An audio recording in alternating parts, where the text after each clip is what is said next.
मैं doctor K. N.. Singh, senior consultant nephrologist, Indraprastha Apollo hospital में कार्यरत हूं। सर, क्या आप हमें बता सकते हैं कि नेफ्रोटिक सिंड्रोम क्या होता है?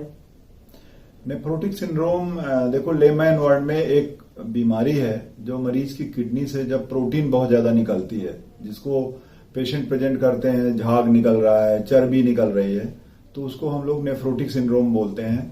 इसमें क्या होता है कि पेशेंट के शरीर में प्रोटीन बहुत ज्यादा निकलने से किडनी के थ्रू एक तो प्रोटीन की कमी आ जाती है, दूसरा अगर उसका सही समय पे डायग्नोसिस बना के इलाज ना करें तो भविष्य में किडनी भी खराब हो जाती है और दूसरे भी बहुत सारे कॉम्प्लिकेशन हो सकते हैं।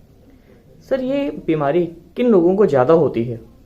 देखो, ये बीमारी नेफ्रोटिक सिंड्रोम की हर उम्र की बीमारी है। ये बचपन से शुरू होती है, कंजेनाइटल नेफ्रोटिक सिंड्रोम बोलते हैं।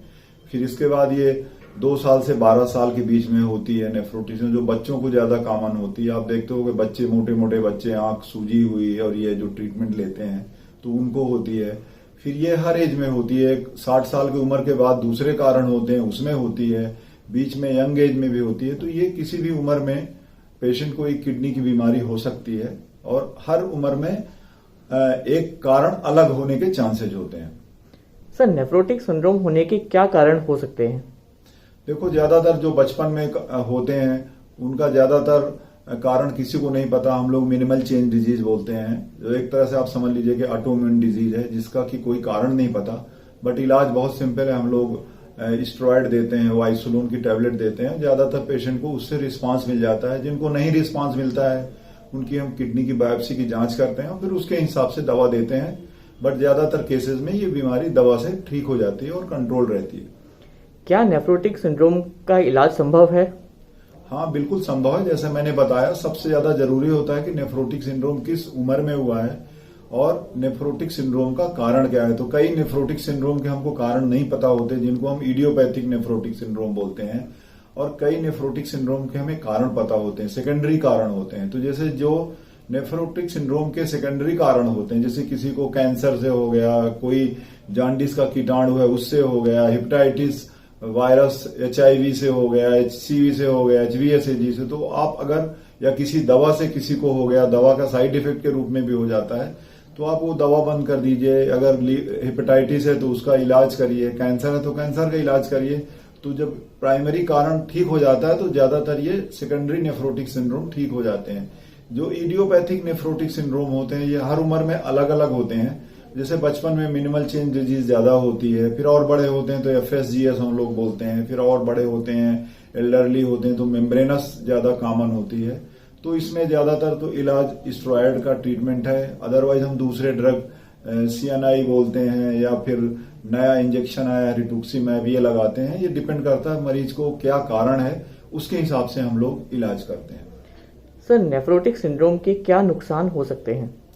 देखो, अगर कोई पेशेंट को नेफ्रोटिक सिंड्रोम है, चाहे बचपन से लेके जिस उम्र में हो, अगर वो इलाज नहीं करेगा तो जब ये शरीर से प्रोटीन बहुत ज्यादा निकलती है तो शरीर में सूजन आ जाती है, प्रोटीन की कमी होती है, शरीर में क्लॉटिंग हो सकती है, जिसको कि DVT बोलते हैं हम, ब्लड कहीं भी क्लॉट हो सकता है। तीसरा बहुत कॉमन चीज है कि जब प्रोटीन बॉडी में नहीं रहेगी तो रेजिस्टेंस अच्छा नहीं होता, तो इन्फेक्शन होने के चांसेस बहुत होते हैं। पेट में पेरिटोनाइटिस हो जाती है तो पेशेंट को बुखार आने लगते हैं। तो बहुत ये सब चीजें होती हैं। पेशेंट को इम्यूनिटी कम रहती है। दूसरा, लेथार्जिक हो जाता है। फिर अगर और इलाज को न किया गया तो किडनी भी धीरे धीरे खराब हो सकती है। तो इसलिए इस बीमारी को जितनी जल्दी आप डायग्नोस करके उसका जो कारण है उस कारण के हिसाब से इलाज करने पे मरीज के जीवन को बचाया जा सकता है और किडनी खराबी से बचाया जा सकता है। सर, ऐसे पेशेंट्स को क्या सावधानी बरतनी चाहिए? सावधानी देखो यही बरतनी चाहिए। एक तो आपको अगर ऐसे लक्षण कोई आए तो तुरंत एक साधारण सी जांच होती है, यूरिन का टेस्ट करा लीजिए। उसमें अगर प्रोटीन आ रहा है तो आप अपने नेफ्रोलॉजिस्ट को कंसल्ट करिए। दूसरा, अगर आप नेफ्रोटिक सिंड्रोम का इलाज कर रहे हैं, जैसे आप वाइसोलोन खा रहे हैं, स्टेरॉइड खा रहे हैं या कोई दूसरी इम्यूनोसप्रेसेंट ड्रग खा रहे हैं, तो आपकी बॉडी का इम्यूनिटी कम होती है। तो आप साफ सुथरा खाना खाएं, इन्फेक्शन से बचें। अगर आपको लूज मोशन, बुखार, किसी तरह की कोई तकलीफ हो तो अपने डॉक्टर को तुरंत दिखाएं और दवा खाएं। क्योंकि वाइसोलोन जो दवा देते हैं पेशेंट को, ज्यादातर बच्चों को 4 से 6 हफ्ते में आराम आ जाता है, फिर वो दवाइयां बंद कर देते हैं। तो दवा का कोर्स पूरा लीजिए, तभी ये बीमारी दोबारा उभरने के चांसेस कम होते हैं। इनकम्प्लीट कोर्स मत लीजिए, यही सावधानियां बरतना चाहिए। सर, नेफ्रोटिक सिंड्रोम से जुड़ी हुई इन सभी महत्वपूर्ण जानकारी के लिए आपका बहुत बहुत धन्यवाद। Thank you.